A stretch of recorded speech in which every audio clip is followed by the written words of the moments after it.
On the microphones, pure and uncensored American straight talk. Never quit. You're locked and loaded with Chris Peranto and Ian Scotto. This is the Battleline Podcast.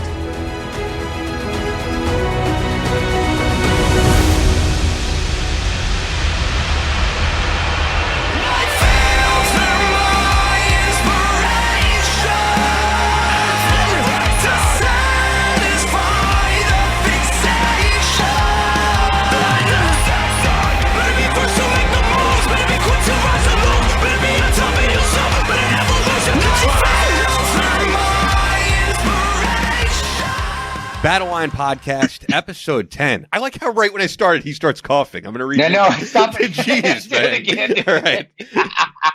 All right. Okay, sorry. Okay, good. We're good. Battleline Podcast, episode 10. Ian Scotto here. Chris Peranto in Omaha. One of these days we're going to be back in studio. Only episode 1 so far has been in studio. But you got to get back here to New York City. I do. I need to get back to New York. I said I love New York City in doses. I love being there for a couple of days, and it's okay. I've been around enough people. I need to get out of here for a little while. But I do miss the city, man. I do miss the couple of days being there, and it is. People give New York City a bad rap. I really do think they do, and most of the rude people I've ever met in New York City aren't from New York City.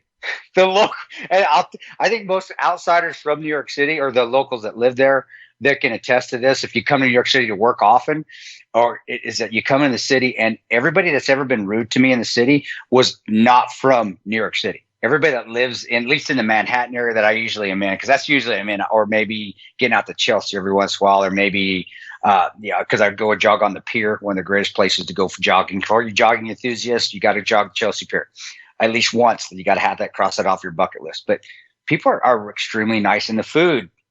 Chicago is the only place that rivals New York City. Sorry, New York City. Chicago does rival you guys. Our engineer is nodding his head, who's also wearing a Chicago Bulls hat, so I assume.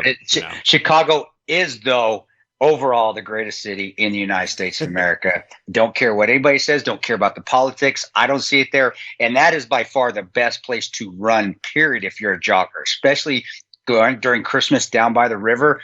It's awesome. It just got to deal with the cold, but it's so awesome jogging down there and then go into the park. Central Park, go down in Chicago by the theater district and jog at the park down there. That is awesome. Beautiful, beautiful. Yeah, it's funny because I agree with a lot of what you're saying in terms of having the city in doses. Being like living on Long Island, I was commuting to the city every single day. And I don't miss that, but now that I'm doing the show here in the studio every week, like I get to go to all my favorite spots that I don't get to go to on Long Island. So like before the show, I just went to Patriot, which is like everywhere in the city. I had this amazing chocolate almond butter cookie. That was incredible. Yeah, it was great. So, but yeah, we do have great. I mean, I know you've been to Del Frisco, which is like insanely expensive, but it's an amazing steakhouse. Like, if you're going to come to New York, you do have to be ready to definitely spend some money on food, but it'll be worth it. It's well worth it. Don't worry about getting coffee because there's a Starbucks every third store on every block, so you're good to go. You're good to go on your coffee, or a boutique coffee shop to do that. And I'm always caffeined up. Or I could say, not that we're getting to them right now. If you're going to bring your own coffee, you could do everyday grind coffee. Just saying. Well, we got it. He's got to get move from Omaha, get it big, and get it out to New York City, and then he's got Omaha and New York City. I think that's it's good coffee. But I'll wait for you. You do the ads. Yeah, we'll do that. No, but I actually have tried it. It's great. We'll talk it up in a little bit, and I'm glad to have them on board. But yeah, I guess the first thing we can get into is, man, I've just seen huge growth in this past week of the podcast. It's really getting me excited. Even, I guess, in a good way, making me feel a little bit anxious. Like I go on Facebook and I'm just getting notification after notification, and the numbers are going up, and the numbers on SoundCloud are going up, and it excites me. But I'm gonna be honest, like the other night I couldn't sleep. I just had all these like numbers on my mind and reading all these notifications, and sometimes it's too much. All these apps are designed to be addicting. We all know it, I mean, that's why I let you do it, dude. I don't have a word. That's weird. You tell me, hey, we just got this many likes, and when do I text you? Is that good? I was like, I don't know. We got this many views in 2 hours. Okay, is that a good thing or a bad? I think there are times that I do believe ignorance is truly bliss, because then I don't have to worry about it. All I have to do is ask you, hey, is it good? Okay, good. And I don't have to pay attention to it. So ignorance is definitely bliss to me in this case, because it just makes it fun. So I'm not really feeling any pressure to do well or not, because I don't know what well is. So I'm just being myself. But I think that also translates into people wanting to hear you, because they don't want fake anymore. I don't want to look at fake. I don't want to hear BS from some script or get put into or an agenda pushed. I want to hear somebody say it how it is, whether I agree with it or not, and then be able to back it up by experiences, not by what I saw on the internet or saw on the news. So I'm not regurgitating the same stuff that's already getting put out there. I'm going to tell you my views, and you're going to tell you your views like you do as well, by what we've experienced, not by, well, I saw it here, so it must be true. Well, no, it's not, because I was actually there. So I know it's not. And does that make sense? I hope it does to people, but that's why I think we are trending. But again, you worry about it, I'll get to sleep, and we'll both be happy. How about that? Yeah, I think, it'll calm down for me, but it's exciting. I've been refreshing the feed on SoundCloud, and it's like, it's kind of cool to know, like, every 2 seconds there's like a new person listening, a new person discovering the show and discovering back episodes. And, I really want this thing to be a success. But yeah, the next thing I want to get into, I think it's safe to say, no matter when you do a show like this, there's going to be a mixed reaction. You doing Alex Jones the other day. Sure. There were a lot of people who love Alex, who were super excited about you going on. And then there were other people that said, why are you giving this guy credibility? Why are you lending your voice to his show? And I'll even be honest, like, these guys are allowed to have their opinions. I do not attack anyone for having an opinion, but like Jack Murphy saw you on Alex Jones. Jack Murphy is not a fan in the very least. And he's like, dude, you're shooting away your credibility going on a show with that guy. Are you kidding me? I mean, I'd like to hear your take on it, because I understand where Jack is coming from. Alex has said a lot of crazy things. At the same time, Alex has woken people up to a lot of things that we were told were conspiracy, whether it's like Bohemian Grove or all the stuff that happened with Jeffrey Epstein. But he's got it wrong quite a lot as well. And I would love people to actually listen to the last time he was on Joe Rogan, because he addressed a lot of the things with Sandy Hook, and you may see things from his side a little bit more when you listen to him. But enough of me rambling. I mean, what's your take on people who were kind of mad that someone like you, who is highly respected, has credibility, goes on a show for a guy who does push conspiracy? Well, anyway, on that note too, just for you folks out there, we're probably going to have Alex on our show. So I get you. Hopefully you listen, and we'll ask him. We want his. I want to hear. He wants to give his opinion. Listen to it. Alex, and everybody was worried. It was so funny. I'm looking at the Facebook. Oh, are you going on there? Be careful, be careful. And honestly, behind on my computer, I'm kind of snickering, going, I know, because Alex and I are actually are friends. I know he's not going to try to ambush me on anything. And everybody's so worried. Credibility. Alex has a huge following. Those followers, I guarantee, have the same values as those that watch Fox News, because they like to watch Alex Jones, or they feel that he's correct on things that makes him, I don't know, it makes me being a terrible person, I guess, or I'm destroying my credibility by going on his show. No, I'm going to say the same things on his show that I would if I was going to go on Fox. And just because somebody wears a suit on Fox News and Fox is accepted, doesn't mean that they're credible every 100% of the time. It's not. Same on CNN. Guys, don't let the rapping fool you. All right. Everybody has parts where they are kind of credible. Then they are 100% credible. And then they're just spitting out BS that you can see right through. And that's when you utilize your common sense. Okay. What is he saying? Let's fact check this. How can we? And not just fact checking it by going and watching another news source. I mean, actually fact checking it. And then we'll see if he's credible or not. And I get a little upset with that. And for me, going on Alex always has treated me with respect, always has given me a chance to talk. We disagree, and we have discussions off air during these commercials of what we disagree on and what we agree on.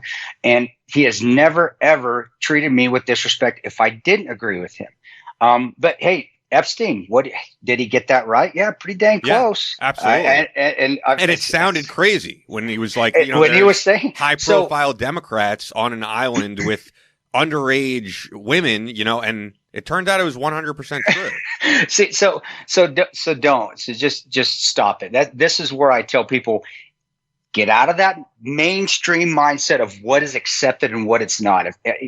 If for people that actually know me and people that are getting to know me, I don't give, excuse my language here, I don't give two shits if you like me or not. I don't give two shits if you want me to accept something, and I don't want to accept this side or this side here. I'm just going to say what's on my mind. And Alex gives me that chance. Just like I'll be on Newsmax tomorrow. I'm sorry, we're recording. Yeah, it'll have already gone up, but I know you mean tomorrow from when we recorded. Yeah, but again, so I'm going to say the same things that I would say on Alex. The thing that I do love about Alex is, again, he has enough respect for me that he gives me a chance to talk, and he gives me a chance to explain my opinion. And if we disagree, it's not a, oh no, it's not a knock down, drag out. I don't like you. I don't like you. I don't like you. It's, oh, okay. Well, why don't you? Okay, that makes sense. Oh, you know what? Let's just agree to disagree here, because it's just not. We're not coming to a conclusion or resolution. And that's, to me, is how it's supposed to be. And again, we get spoon fed what is right and what is wrong. BS. That's bull crap as far as the media goes. Because as far as I'm concerned, nobody in the media gets it right. Not one side or one organization. They all have little bits of misrepresentations or fudges here, or an agenda or propaganda to push, or a side they want to take. So they lead it this way, or they ask leading questions to help push whatever politician they're supporting. So don't give me that. And as far as my credibility, well, people don't like me because I'm Alex Jones. Don't let the door hit you where the good Lord split you on the way out. I'll see. I'll still sleep like a baby tonight. So I'm not too worried about it. Yeah. My feeling is also this. I don't know, since when it's become a thing that because you have someone on your show or because you go on their show, it's suddenly an endorsement of everything they do. Yeah. I mean, neither of us are running for office. So I don't know why I have to be worried about who I associate with or anything like that, because I don't really care. If Alex was at a party with me or at a coffee shop, he's a guy I'd want to talk to. So we want to bring people into a conversation that we think is interesting. And I actually would urge people to listen to the last time he was on Rogan, because Rogan asked him about all that stuff. And he said, I'm going to be honest, the reason I was hesitant to bring you on a second time is just all the crap I have to deal with every time I have you on. And, he's especially the comments about Sandy Hook upset a lot of people, understandably so. And Alex came out, talked about it on the show, and he basically admitted to the fact that he said, with the amount of stuff that I've uncovered, that turns out to be that, they were spoon feeding us a lot of fake news, really. He's like, in my own psychosis, I started to think everything was a lie. And he's like, I realized I got some incredible sources on this type of stuff. And he apologized for the things that he said. And I just don't get why at some point you can't, he really did pay his dues, and that he, he had a lawsuit over this, and he is no longer on any social media. I mean, I don't know what more you really want from the guy, that he shouldn't be able to have a platform at all to be able to do his thing. And I feel the same way as you, man. He said a lot of things that I think have woken up a lot of people. There's other stuff that, I'm not on board for, but at the same time, coming on someone's show does not mean you are 100% on board with them. And I don't know when that became a thing. It became a thing now. It became a thing since over the last, 10, 11 years that we've given the media so much power, where they can influence. The media does influence people's thought processes, and we've become less free thinkers. We utilize our common sense less. We don't want to research or do actually proper research, or we want to utilize the research that we found on Google over someone that was actually on the ground in a situation. My experience right there, I've had a lot of people that are believing what they saw on Facebook. Even the agency that evening was watching Facebook and taking what was going on in Facebook. This is Mike Morrell and his analysts were taking what was going on in Benghazi that night off of Facebook and not listening to us actually giving our sit reps when we were on the ground fighting. If that tells you anything. So yeah, people are believing what little Google is telling them to believe, instead of saying, just utilizing their minds and just, hey, look at what's going on. Okay. And then you know what? If you don't want to watch it or you don't agree with it, then don't watch it. Don't listen to us. And as far as, Rogan and him, I didn't want to have him on a show a second time, because I'm worried what people are going to say, or, that's a problem we don't have at Battleline, because you don't like us. You don't like us. So what? And there's other podcasts out there. I think you're going to miss something, but we're going to have Alex on the show, and I'm going to give him his chance to talk. And again, that being said, I am friends with Alex. I consider him a friend, like him or not. I don't agree with him with everything. The Sandy Hook. I don't like to talk when there's children involved, because I've seen children die. I don't want to get into that. That is a off subject, whether you're right or wrong or right in the middle. We don't talk about dead children. That is a subject to me that you just stay away from, period. And that's why we don't talk about that on his show, whatever it is. We just don't. We may talk offline, behind the scenes during commercials, but we don't talk about it on the show, because I don't think you should. As a father, if my son had been there, or my daughter, you got to get past that. And the only way you get past it is just, get closure. We don't talk about that. That's just, you don't. Children are saints. Children are innocent. And we leave that subject alone.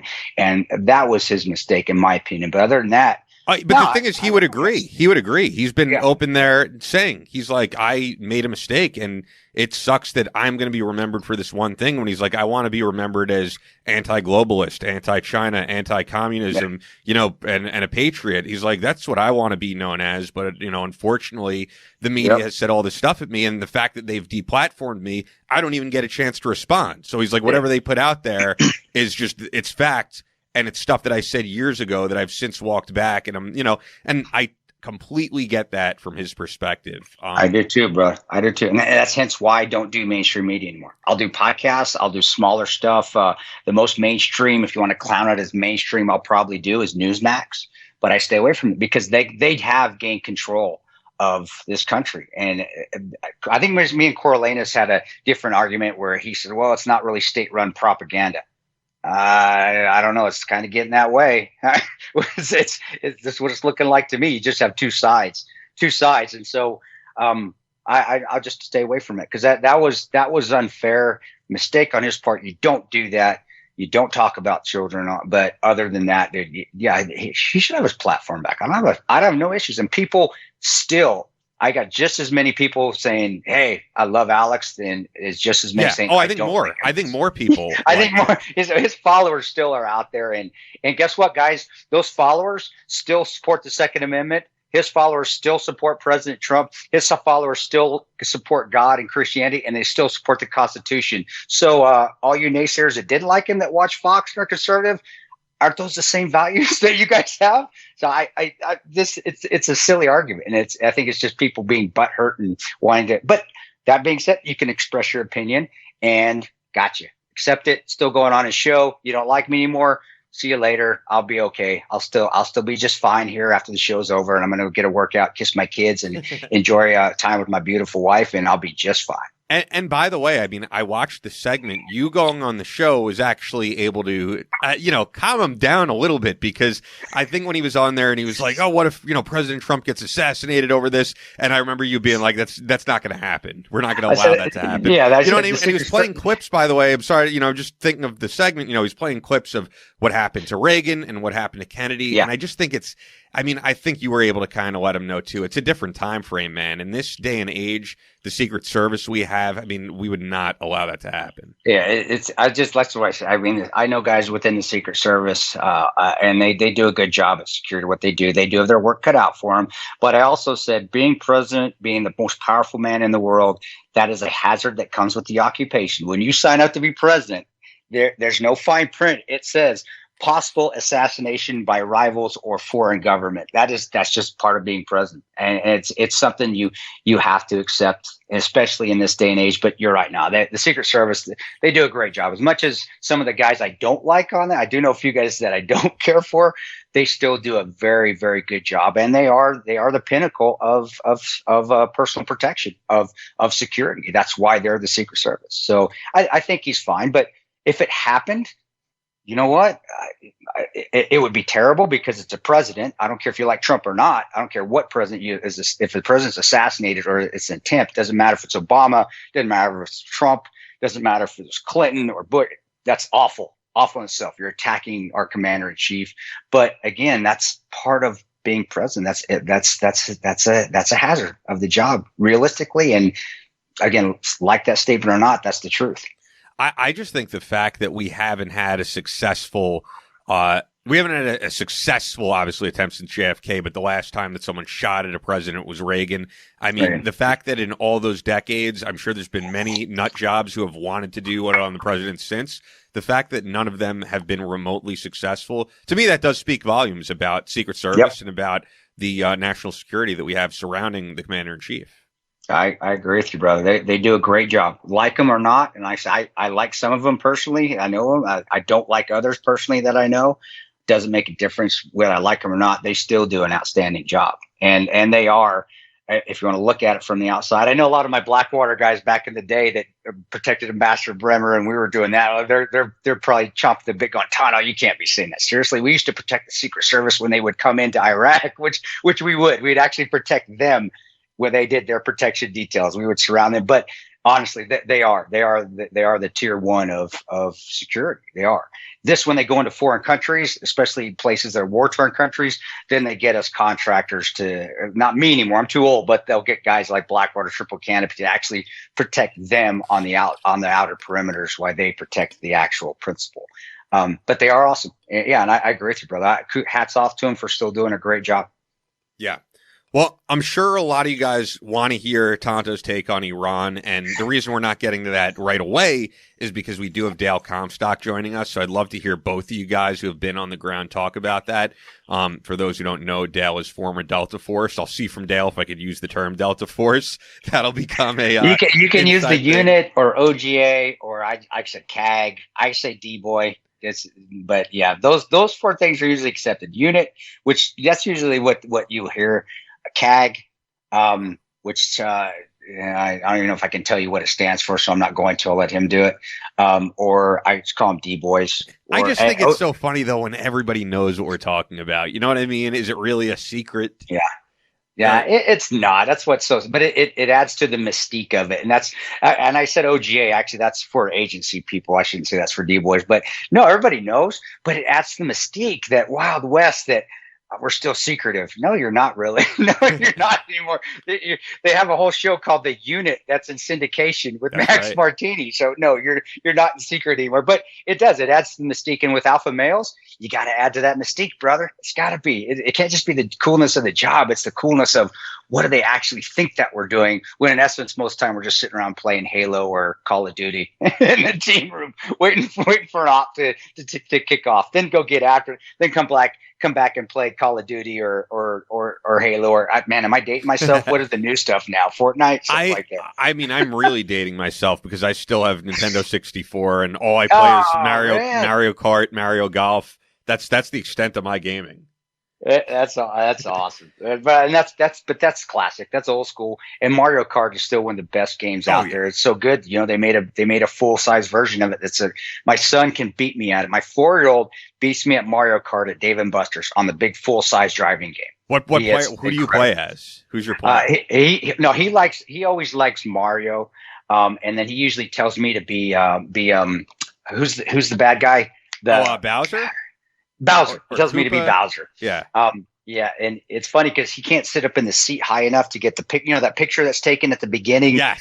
In the full size. So he actually stands up on the chair and gets his face right in there because he knows how to do it. Gets his little picture on there, then sits back down. And I finally beat him last time we were at Dave and Buster's a few days ago. And he is such a good boy. He actually turned to me and didn't have a tantrum. And he goes, "Good game, Daddy. Good game." And he gave me a high five. And then we left and we played another race car game and he beat me and he rubbed it in. He goes, "Ha ha." And he just got me the second time. So yeah, I love, brother. I'm smiling so much because I just love Mario and Mario Kart, and it just brings back. So just even from 2 days ago. So this those little things out there, people. That's why you should go to Dave and Buster's and play video games every once in a while and just smile again, and remember, video games still keep the kids in us, man. Yeah, no, well said, man. Well, we have Dale standing by, but I do want to let everybody know, as I mentioned earlier, that we have a great sponsor on board for this episode. Everyday Grind Coffee is an online business created by Josh Meyer from Elkhorn, Nebraska. Started selling online on September 1st, 2019, so really new business. The name Everyday Grind is based on the work ethic he first saw in his father, a man who has busted his ass every day in order to take care of his wife and 4 kids. Never once complained, and still till this day is the hardest working man he knows. Josh has always had to grind to get to where he is at today. Never settles for average and has high expectations for himself. He is inspired by everyone out there who is doing the same. This all has led to Josh's passion to motivate people to work hard and pursue their passions. Everyday Grind Coffee is roasted by a private company, but Josh wanted the responsibility of creating the name, the logo, and wanted full control of the selling, marketing, and distributing because the brand represents who he is as a person. He truly believes he needs to grind more and wants everyone to do the same. Josh wants to motivate first and sell coffee second. He has a medium dark roast right now, which we've tried. It's excellent. And yeah, great. And we'll have a light roast that he hopes to be ready in the next 6 to 8 months. He wants to sell to everyone, individual and businesses. Josh is a huge military supporter, always has been, and that is why he wanted to be a part of the Battleline Podcast. He actually had a chance to meet Tonto not too long ago at a book signing in Omaha. Saw the post on Instagram. Signed a few books for his brother-in-law and himself, something he will never forget. And you can reach out to Josh. It's motivate@everydaygrindcoffee.com. You could follow them on Facebook and Instagram at Everyday Grind Coffee.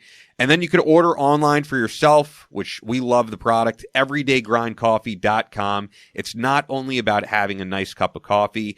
EGC is a friendly reminder to wake up motivated, ready to grind. And that's from the CEO and founder of Everyday Grind Coffee, Josh Meyer, who, as we mentioned, you got a chance to meet. Yeah, I did. Great guy. And it was at that Enter 10 book signing that I had at the beginning of the month. And I didn't realize that he was in Elkhorn. I had no idea that his coffee and stuff was based out of Elkhorn, which is Omaha annexed Elkhorn. So Elkhorn can be considered Omaha almost, but it's a farm community originally. And yeah, hard working people out there. And it does reflect in his coffee. It does reflect in his brand. It reflects in the taste. I mean, I like coffee that I can taste. And I can taste it, which means, and for those that are coffee connoisseurs, you know what that means. It doesn't mean it's bitter. Doesn't mean it's bitter. It means that you actually have a good, flavorful coffee there. And in the morning, especially when you want to wake up, and that's the first thing that you get. That's the first thing I do. Yeah, is man, as soon as you smell it. I mean, I knew it was good as soon as I opened the bag. It's like, oh, this smells good. Okay, let's give this a shot. And the taste came through, and I do church it up a little bit. I put a little cream in there, a little sugar, but the taste still comes through, and that's what happens to a lot of coffees that aren't made well and haven't got put a lot of thought behind them. Maybe just throw a sticker on the bag and just make something mediocre. Is that when you put the sugar and the cream in there, you can't taste it. It just tastes like water and sugar and cream. Where this tastes like coffee should, like back in basic training when we used to steal the drill sergeant's coffee. And sneak around at night. It smells just like this fantastic coffee. Yeah, I'm a strictly iced coffee guy. I don't really do hot coffee. Don't do sugar or any of that. So he actually was telling me exactly how much I should put in the coffee machine and all that in one of those cones. And this, I guess, goes back to the New Yorker mentality of like, I end up dumping a whole bunch into there and just, getting the whole pot done, putting it as my iced coffee in the refrigerator. So it definitely ended up being super strong, the amount that I put in there. And I got through my workout with it. That was my pre-workout. I try to only do coffee now prior to a workout unless I really need it because it does get a little addicting. And I try not to be reliant on it at all times so that it really could kick in when I have it before a workout. And got me through an amazing workout. I can tell you that. So it's everydaygrindcoffee.com, at everydaygrindcoffee on Facebook, on Instagram. And then if you're a business interested in working with Josh, it's motivate at everydaygrindcoffee. But really excited they came on board for this episode. So as promised, I really appreciate that he was able to do this call because, as he was saying, it's like 5 a.m. where he is. Former operator. I think we always joke about this on the show. I think I could say Delta Force or the unit CAG. Team leader with 3rd Special Forces Group and longtime military contractor. Served as assaulter, explosives, mechanical, ballistic, and manual breacher.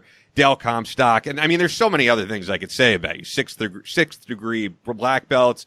Also, I mean, you're technically Dr. Dale Comstock because you have a doctorate in natural health and alternative medicine. And there's always just so much we get into with you, man. So thanks so much for doing this. Yeah, thanks for having me. Appreciate it. Yeah, I think one of the interesting things to get into, and maybe we'll get into your background a little bit, but I think an interesting starting point is just the fact that Chris has talked about himself, that he's like, all right, I'm getting out of contracting, trying to do more speaking engagements, doing a podcast like this, and you are older than Chris, and you've still been out there doing it. And I mean, what gives you the energy and drive to still do it at this point and not say, I've had enough?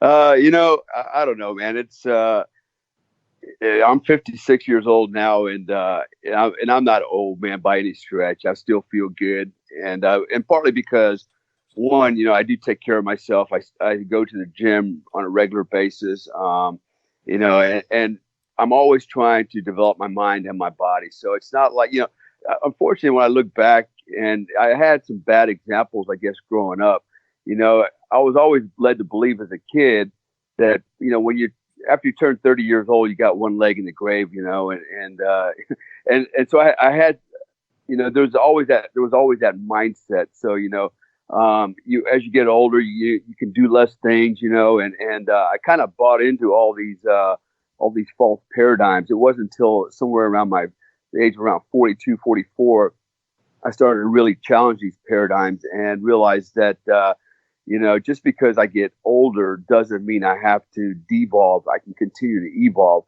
And as long as I'm trying to evolve, then I can always improve myself. I can always enjoy my life. At the age of 56, man, I'm actually really having the time of my life right now. I mean, I'm enjoying it, and I still want to do things like contracting.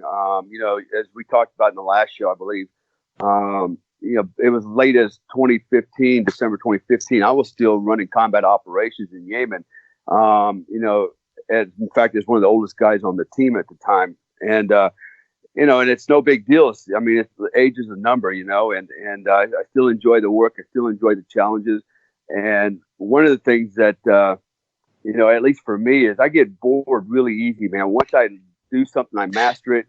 It gets boring, and I'm ready to go on, move on to the next thing. So I'm like a shark in the water, man. I've got to keep moving, otherwise I'm gonna die. But I'm always looking for another challenge, another paradigm, because that's what keeps life exciting and keeps me awake at the wheel, so to speak. See, that's I think the biggest thing listening to Dale is that you got to have fun doing it. I stopped enjoying it. It wasn't fun anymore. And I did a trip last year, and I was sitting there, and I was gone from the family again. And I remember sitting there just thinking, it was Halloween, and I missed another holiday. And in the past, it didn't bother me. I didn't, because I enjoyed the work, and I just didn't enjoy it as much as I would thought. Man, I really enjoy being back with my 3-year-olds going trick or treating this year, not out on the road. So that's me. As far as everything else, it's also the body and everything. Hey, dude, I like to go lay on the couch now. I don't want to get beat up. I'm playing fine, and if I want to go work, but I do stay in shape too. My wife makes sure I stay in shape because she's in tremendous shape. But yeah, you have to have that drive, and I think anybody, if you don't enjoy it, you're not going to have the drive. And if you don't have the drive, and I used to see guys that kept doing contracting that really didn't like it, they became a liability. Especially if you're out in the city, you don't like what you're doing. This isn't a job where you just come in and you punch the clock. You need to enjoy it, because if you enjoy it, then you're going to actually be alert. You're going to worry about your brothers. You're going to make sure your skill sets are up to where they need to be. If you don't, you're just doing it to make a buck. You need to go home. Get the hell out of here, because you're going to get somebody killed. And that's all. I'm the same. I'm like, nah, I'm done. I'm good. I want to be home and to be Al Bundy on the couch, put my hand down my pants, watching Brady Bunch or something. I'm done. So no, good on you. And I do appreciate you, dude. I'm serious. I would have told Ian to pound sand if it was 5 a.m. in the morning to do a show. No. You know, and that's the beauty of, first of all, I was going to say, there were times when I felt like working out and all I would do is lay down until that feeling goes away. But, we all go through these phases. But at the end of the day, man, I realized that, taking care of my body and taking care of my mind is essential for longevity because one, I still have younger kids to take care of. But the other thing too, to your point, doing the contracting work, man, I did it for a long, long time, as you guys know. And you're right, man. At times it starts to wear on you being away from your family, your kids, and you look back and like, man, when can I get away from this and just get back home and spend time, quality time, and just be there raising my kids and my family. And but the problem is, for at least in my case, was after a while it became almost like an addiction, man, almost like a drug. Where when I came home, as much as I loved my family, I couldn't wait to go back, man. You know what I mean? You want that adrenaline rush, and just you don't want to miss out. It becomes something that it in and of itself becomes a lifestyle, and it becomes, it's in conflict with your real life, and for me, it caused a lot of problems. In fact, I would argue that it actually ended one of my marriages because, sadly, I wanted to do the job more than I wanted to come home anymore. Because after 9.5 years of deploying, as a contractor, and I was gone 9 months out of the year, I had a whole different life in another land, and my family was the guys I was hanging around with. I got used to sleeping by myself in a little pod, and it just, and the thing is, you start to long for the, you feel like all the other guys are still getting in America, those that are not going to war, not leaving their country. It's like, man, they get to spend time with their wife and kids. They get to go out, on Saturday night to the nightclub or to the bar and just enjoy life. And you're missing all that. But now I look at my life and, getting up at, actually I got up at 3 a.m. this morning for this podcast. Yes, but I would especially told him to say, I've told him to go to hell. But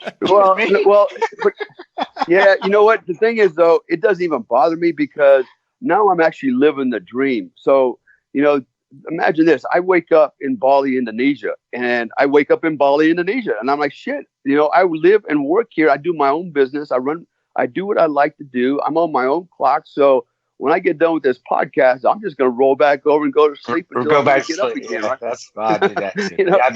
I'm living the dream here. Yeah, I'm actually living the dream, and I'm actually appreciating my life, much more now because I'm not out there in contracting and I'm not deployed all the time. I'm actually in full control of my life and my fate and my happiness here. So to me, it doesn't bother me, man. I get up and I do what I want when I want, and that's really, a good place to be in life, and it's a good place that a lot of people can be if they want to, if they want that. So. I want to tell guys out there, my feeling is similar to Dale's. It's just I get that feeling at home, so it's okay to have both feelings. Just and be at either place and have that feeling of I'm where I want to be at this point in my life, because I am where I want to be at this point in my life. You're right, man. When I started going over and contracting in 2003 is when I started with Blackwater and started going. I didn't ever want to come home. I would literally, I'd work through my leaves to stay there. I remember staying there and I could have gone home on 3 different occasions. And I said, I love it here. And that was there. But then, like I said, later last year, it kind of ended for me. Like, you know what? I'm good. I got to a point where I'd done enough. I'm okay. I don't need to prove myself anymore. I wasn't enjoying the work. I was like, man, I'm ready to be home. So that's okay too. So guys, and that's what I hope they get on both sides. It's not what you're doing that makes you happy. Well, it is, but it's just finding that happiness that you need, whatever it is. I thought I was going to find it back in contracting again when I went back last year, and I'm like, I'm not finding it there. And I reconciled with my wife because I was divorced. and I reconciled, got back, and and then sitting around watching my 3-year-old, and I missed that, man. I'm like, okay, I'm ready. Where I wasn't ready before. I wasn't ready to be home. Now I'm ready. Yeah. I'm ready. Yeah. And I got control of my life. I didn't have to get up at 3 a.m. this morning because I didn't want to, but I got up at 6 to take my kids to school, which I never got to do for 10 years, to take them to school. I'm like, this is awesome. I feel good, and I'm a better father because of it. So brother, I'm right there with you. Do whatever you want to do. It doesn't matter, but it has to be what you want to do, and it makes you feel good. And you do. I love how you said it. I'm in the right place. I feel the same way. I wake up, I know I'm not in the wrong spot. I feel where I need to be. Where when I come home, like, man, I don't feel right at home. I need to get back over. I need to get back to Baghdad, or I need to get back to Kabul, wherever the hell else. And I worked Yemen too for a little while. Right after Benghazi, I worked in Sana'a with the agency there, and I loved it there. I actually had a blast until we had to leave, and then the military ops started because I was still working the agency stuff, and they had that crazy with the embassy there. But no, I didn't feel that way anymore last year, and again, that's awesome. I love you say it because I'm glad I can harp on it a little bit, because I think there's guys out there that are still looking to find that happy spot, and then they're going down a bad path, and they do bad things to themselves. We're like, guys, your happy spot can be anywhere. But if you've done stuff like Dale, or you've been deploying for years and years and years, you did your job, man. Don't feel like you still got to go prove yourself anymore. But if you want to go to you want to go to Malaysia, or you want to wake up in Somalia and Mogadishu in the morning, and that's what you want to do, go ahead and do that. That's just be happy. That's all. I love hearing it. You're a happy dude. You're a happy dude. I like it. It's all about balance, man. And even now, right? So, be honest with you, and I've gotten a few phone calls to do some things, and I would still go downrange, to get my fix, so to speak, and have, because it's always a part of me, and I long for that sometimes. And because frankly, being now, a civilian guy running his own business in freaking paradise is cool, but it's just not as exciting as going downrange. And so every now and then I need to go back and, touch the magic a little bit, and then, get a reality check, and then it makes me appreciate what I have even more. But it's in the blood, and not, it is what it is. But, the thing for the other guys out there listening is, someday, at some point, you've got to realize that, you're not going to be, you may not be contracting anymore, or in the military, or you may not have the opportunity. You might get injured. Whatever might happen, and you're going to have to look downrange and go, okay, what am I going to do for my future? What do I really want to do for the rest of my life? And assuming that I can't keep doing what I'm doing now.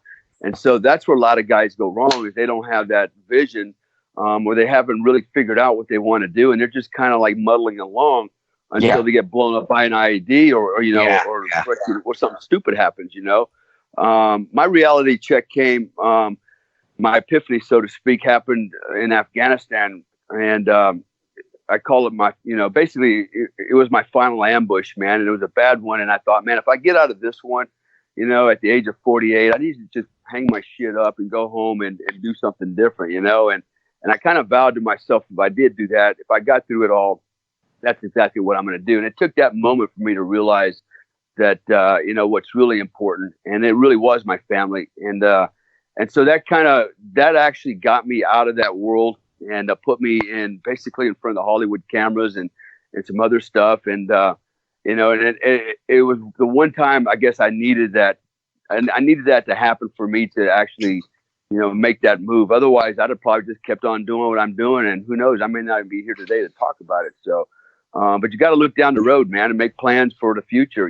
Life, man, and a lot of guys, unfortunately, they define themselves by, what they did in the military, or they define themselves, as contractors, and that's all they know. And once they get out of that space, they start to devolve, man. I look at some of my peers, man, and they've literally turned into old retired fuddy-duddies, man. And because they don't know what else to do with themselves anymore, and, it's sad, but, I'm not going to be that guy, man. I'm going to be going the speed I'm going till I'm 100 years old at least.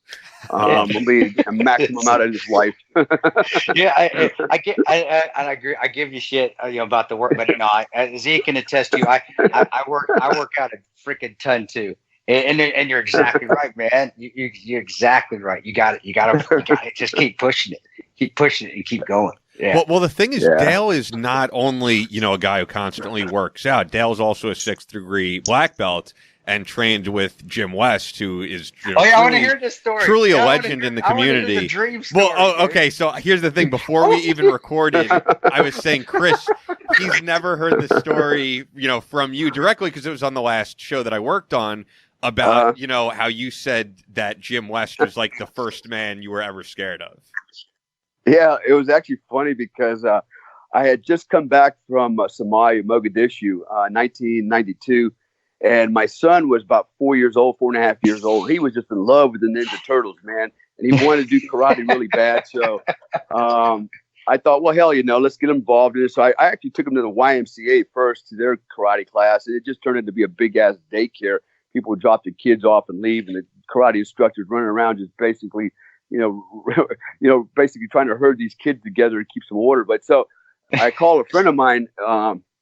In fact, it was Bart Wiggins, and Bart said, "Man, you need to call this guy, Jim West, Smokey West." He started telling me about him, and literally from the YMCA, I got on the phone and called Jim at his studio, karate club, and talked to him for a second. And I said, I grabbed my son, pulled him out of the YMCA class, and jumped in the car, drove over to Jim's place, and I walk in and. Freaking! I look out in the dojo area, and all these kids are out there like beating the shit out of each other with these like with these wiffle ball bats that were padded, and and they're just going at it, right? And I was like, and he's out there freaking training them and having fun with them, and threw my kid in the mix, and he had a good time. I said, yeah, this is more like what I'm looking for, man. Some combat, not a daycare, and so. We got to talking and started to get to know Jim really well. And then after talking to a few other people, I never forget, man, it's like, okay, this is one scary ass dude, man. And the more I heard, the more I'm like, holy shit, freaking out. And I'm thinking, thank God I never met this guy in a bar, because I'm the kind of guy, if you muck with me in the bar, I'm probably going to beat your ass because I got a short fuse when it comes to shit like that. And so does Jim. And I could just imagine, man, if he and I had run into each other, that'd have been a serious train wreck, and I would have been the one smashed up, And so I remember going home one night after getting to know Jim and hearing some of his stories, and especially from other people. And I went to bed that night, and I had a dream about Jim West, and I swear to God, it was the most bizarre shit ever, man. I dreamed he grabbed my at that time my ex-wife, and he just kissed her in front of me like, yeah, what are you gonna do about it, And I remember like this fear came over me like, holy shit, yeah, what am I gonna do about this? And I thought, hell no, nothing, because he'll kill me, he really had my respect right away. And if you really know Jim well and you know what he's capable of, you'll get it, man. I've seen guys literally walk into his karate class that didn't know him from Adam, but they had heard their stories about how badass he was, and it was like a cowboy movie, man. Like they'd walk in like old Chinese kung fu movies. I think my kung fu's better than your kung fu, and they would challenge him to a fight, and it was like, and he would look at him kind of smiling with his hands on his hip, go, well, he goes, how do you want it, man? He goes, you want to gloves, no gloves, weapons, no weapons. He goes, you name the rules and we'll do it, right? And these guys would bring an entire entourage with them to watch this, fight, because they're thinking their guy's going to beat Jim. And, man, he would just mop the floor, dude. And he didn't just kind of like lightly spar with you. It was all out combat, man. He was gonna end your life right there if you didn't submit, man. And he did that. He did that constantly, man. He was just a machine, man. I don't know that anybody's ever beat that man. I've never heard of anybody or any stories where anybody's actually beaten him, except one guy sucker punched him. and knew he made a mistake and ran and actually paid Jim money not to beat his ass later on. Seriously. I believe it. I believe it. He really is a bad, he truly is all that you would think. And at the same time, he's the nicest guy, but he describes himself as being such a mean guy back in those days, probably when you first met him. And I almost can't imagine it, because when I talk to him, he's like the friendliest guy in the world, but deep down inside, you don't want to fuck with him. No, man. No, I remember it was me and another girl named Judy. And we were his only fighters because Jim didn't mess around. If you said, hey, I want to be a kickboxer, blah, blah, blah, Jim's like, yeah, okay. And basically he'd throw you out there in the mix and he wanted to see what kind of heart you have. And almost nobody had heart, man. And over all the years, I was the only fighter. Me and Judy were the only two fighters that, real fighters that he even bothered training. And I remember when he put me to the test, we were sparring one day and he told me not to hit him in the face because, he's got some damage from an accident. He's got wires and stuff in the face. He's basically like, hey, don't hit me in the face. I've been hit in the face enough time and we'll just spar. And I was okay. And we started sparring. And then I kind of lost my mind and accidentally hit him in the face. And I'll never forget the look on his face, man. The look was, oh, you just screwed up. And he's going to kill me, right? And he hit me with his overhand right. And in the way he set that up, I'll never forget how he set it up. It's a great punch, the way he did it. And he hit me like right in the cheek. And it was almost like I stuck my finger in the electrical socket because I felt like this jolt of lightning go down my spine and my knees just buckled and I felt like a sack of shit on the floor, right? And but I wasn't unconscious. It was what we call a flash knockout. And so I jumped right back to my feet. And, not wanting to quit. And he just looked at me, just kind of smiled. He goes, no. He goes, you've had enough, man. You just don't know it, but you've had enough. And but the fact that I was willing to get back up and keep swinging was all he needed to see. And from there on, he started training me until I turned pro as a fighter. So, the guy, if you want to learn how to really fight, a real street fight, that's the guy you want to go to, man. And he's just a machine. He's not, and he's one of those guys, you either like him or you don't. A lot of people didn't like him just because, he was just too much for them, man. He can be abrasive. He doesn't sugarcoat anything. And when he fights, even when they're training, he trains hard, man. It's no sugarcoating anything with this guy. And so that puts a lot of people off, And I remember one time his business was like doing really bad because he couldn't keep any students, because, he was beating them all up, and parents were afraid to bring their kids because like, damn, he's beating everybody up. He's just, it doesn't, and I'd finally say, hey, dude, if you want to keep this business going, you want to actually make money, you might want to tone it down just a little bit. Right. And, you're like, this ain't selection, man. Come on. Yeah, dude. But no, I'd have never met him like you have, of course. And guys, forever, all us listeners out there that don't know the military, we're not talking about Wild Wild West, Jim West. We're not talking about Robert Conrad or Will Smith. We're actually talking. Jim was former D-boy. He was with the unit, and former special forces, right, Dale? Yeah, he was SF. He was actually ran the scuba locker. He was on the scuba team, but he was never in the unit, but he came over and did some training over there. Okay. I thought he was. And that's thing, I knew it was, he's the SF Hall of Famer, though. I thought he was in the unit, man. I thought I missed that. Yeah, no, he was never in the unit, but probably could have been. He was just, he was just too much for too many people, man. He has put some people down. He killed a guy one time.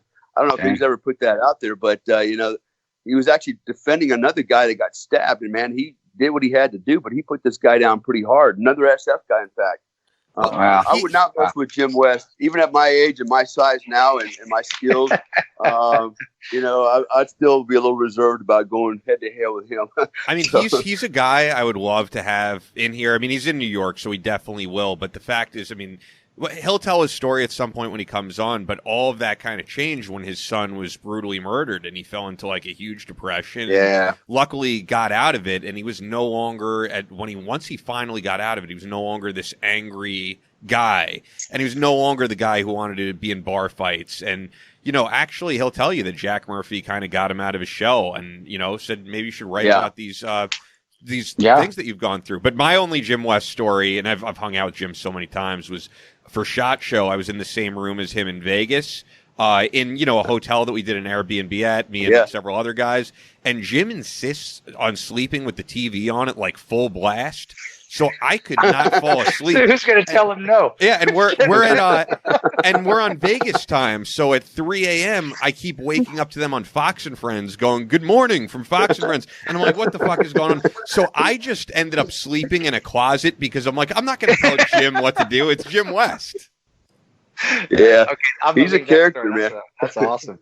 That's incredible, man. I'm glad I'm stumbling because I just want you guys to talk. I'm good not saying anything today, man. You guys keep going. I love these stories. He's just such a character. But you know what? Actually, I did want to ask both you guys about, and I said it during the intro. I mean, I think a great thing of having both of you on is you've both been downrange so many times, been there and seen it.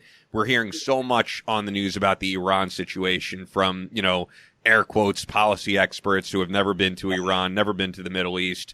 I'd like to hear your take on just the situation on the ground. And, a lot of people are scared that, we're already in 2 wars and we're about to be embedded in a third. Hey, Dale, you go first, man. You're the guest, man. You go first, man. Yeah, no, man. I just, look, dude, if we don't deal with these guys now, we're going to have to deal with them later. How long has this been going on? I mean, I know. What, 1978, I mean, come on, and then what's really ironic is I hear Americans going, wow, we started it back, 50 years ago, and we're always harassing them. And, man, you know what? People have just lost their damn mind in America, man. I mean, they really have. And what really kills me more is how many veterans are drinking the Kool-Aid, man. And it's kind of disappointing. You would think that group of people from our culture that knows better, would have a more logical opinion about this thing rather than an emotional freaking cathartic moment about this whole thing. I mean, there's guys literally. I have worked with guys that I thought were pretty smart guys, SF guys, that actually think that the Twin Towers was an inside job. It was, I'm like, are you insane, man? I mean, what is wrong with you people? But, Iran, I'm like, look, man, they're the ones, they're starting all the crap. Let's go ahead and finish it. Everybody's afraid of World War III, blah, blah, blah. Look, when the Iraqis and the Iranians fought, they fought to a stalemate, right? I mean, it was amateur hour for these two knuckleheads, and Iraq had the 3rd largest army in the world, and we crushed them in a matter of days, with blindfolded. So what do you think Iran's going to do? Nothing, man. We'll wipe them off the planet, and they know it. We know it.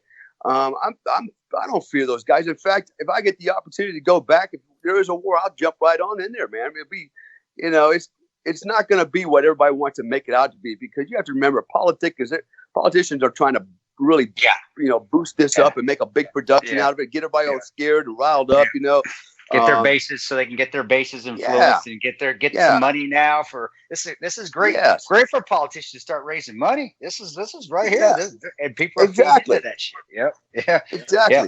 Exactly. Trump didn't do anything. He didn't do anything that his predecessors didn't do. But everybody wants to ignore the past and just make it out like, oh, this is just a Trump thing, and he's going to get us in World War III. Man, as far as I'm concerned, we've already been in World War III. Yeah, we've been in World War III since the towers fell down, brother. We've been in, that's what I'm saying. Like World War III, shit. We're still in a war right now. You guys missed that because you're so desensitized. Because you can look away from it because you don't have to see it. No, we've been trying to get this general for how many years now? Even Obama's administration, they were trying to get the Iranian general, and they were trying to do it the nice way, though, right? We're trying to get him, but we want to do it the secret spy way. And Trump's like, no bullshit. He's on buy off. Let's kill him. How poetic is that for him to die? I know, right? On and why was he there? I mean, and why the hell was he there, man? Why was he? Because he's trying to. Because he's a freaking terrorist trying to kill Americans again. Oh, man. I mean, it's like, oh my gosh, this was an assassination. Since when is killing a terrorist an assassination? I remember I heard that by some of the politics. I'm just saying, well, dude, we've been at war. Yeah. This guy, Iran's been starting up shit. And, you said, well, if we don't take care of it now we're going to be dealing with it later. Well, that's why we're dealing with it now, is because we didn't take care of it before when we should have, when Iran was behind putting out all these IEDs that were killing all our guys. I'll say the same way. I remember when I was in Desert Storm, and I remember standing out in the desert, 250 miles south of Iraq, and we get the call that the war is over, and basically it's a ceasefire, right? And so I couldn't believe it. I was like, wait a minute, what? It's a ceasefire, And so, and I remember standing there with my team, telling them, I said, you know what? Our sons are going to have to come back and finish this war, because it'll never end. It's, if you understand that mindset in that part of the world, it's going to continue, right? And I said, you know what? We may not finish this war, but our sons are going to have to come back. And I'll be damn. We did come back, and look where we came back many, many years later and had to finish the war. And everybody's like, well, we started. They want to make it look like we started the war. I was like, no, we were in a ceasefire because of a war that the Iraqis started. And basically everybody hit the brakes prematurely. And now we had to go back and sacrifice more people when we could have saved a lot of people had we just finished the job initially. And that's where we're at again with this Iran thing, man. We're going to keep dragging this out. More people keep dying. There's going to be more turmoil. There's going to be more, unrest. There's just unrest in the world. Yeah. And so I'm like, look, man, I should say we crush our enemies, just get it over with and move on, man. Look, since the dawn of time, since man has been around, we've been in over 12,000 wars, man.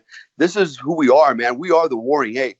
Everybody's like, no war, no war. And man, you might as well get used to it, because that's what we do.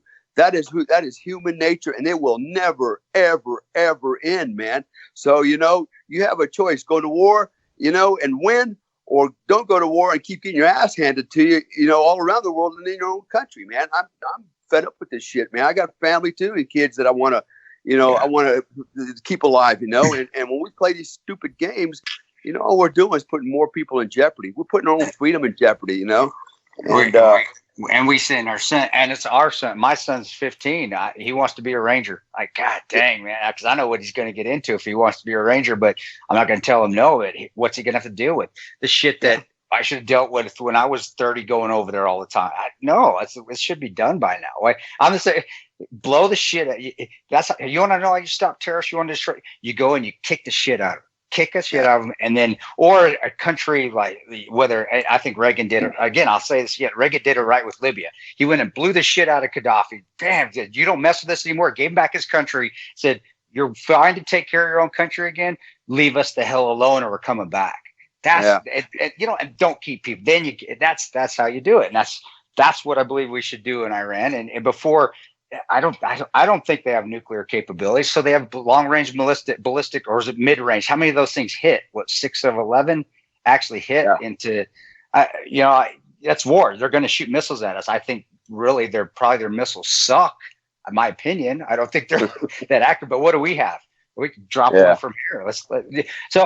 I'm not a warmonger either, but it's going to happen. Who said that on the last show? I'd love to live in a utopian society that there's no guns and everybody loves everybody, and we can leave our doors unlocked all the time now, and nobody's going to. No such thing. It's never going to happen that way. So there's no such thing. No, it's not there, and don't keep thinking that it's ever going to be, because it's not. If I'm wrong, I will happily admit when that day happens, I was wrong. I was wrong. Well, it ain't gonna happen in your lifetime, Nope. My son's a Green Beret as well, and he's actually getting ready to deploy down range to another place. But I wonder about, I worry about him, but I also know he's doing the same thing I would have done, man. But sadly, guys like us have to sacrifice our sons. And for these other little weenies here, that now everybody. I heard that the what was it, the draft I don't know what site that is, but basically, was there a draft scare? I saw it. Was there like a draft scare? Yeah, I saw it. Yeah, and they shut the website down, man. I saw that. I think it was American Military News said. I saw a little ticker, and it said site shut down because it was putting out draft scare texts or something to everybody. I'm like, give me a break, guy. I just did you laugh at it too? I was like, I'm just laughing. I thought it was hilarious. Like, oh my god, it's hilarious. Yeah, we just live in a crazy world, man.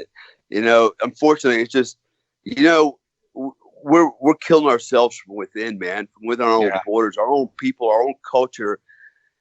We're destroying ourselves. The enemy don't have to do anything to us, man. We're already doing it from within, and it's sad because.